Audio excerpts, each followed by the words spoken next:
বহিরাজ্যের একটি বেসরকারি হাসপাতালের সহযোগিতায় আগরতলা প্রেস ক্লাবের তরফে হয় স্বাস্থ্য শিবির। শনিবার আগরতলা প্রেস ক্লাবে হয় শিবিরটি। দেশের স্বনামধন্য cardiology specialist doctor Saroj Mondal এবং orthopaedic surgery doctor Sujoy Kundu এই শিবিরে রোগীদের চিকিৎসা পরামর্শ প্রদান করেন। এই স্বাস্থ্য শিবিরে সাংবাদিক ও তাদের পরিবারের সদস্যগণ চিকিৎসার সুযোগ সুবিধা গ্রহণ করেন। উপস্থিত ছিলেন আগরতলা প্রেস ক্লাবের সভাপতি জয়ন্ত ভট্টাচার্য সহ অন্যান্যরা।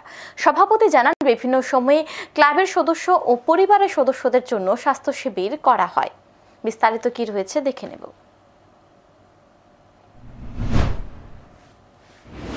আর আমরা কিন্তু মানে বিভিন্ন সময়ে এই ক্লাবে এরকম হেলথ ক্যাম্প আমরা করি আমাদের মেম্বারদের এবং তাদের পরিবারদের লোকজনদের জন্য। তো আপনাদেরকে অনেক ধন্যবাদ জানাচ্ছি।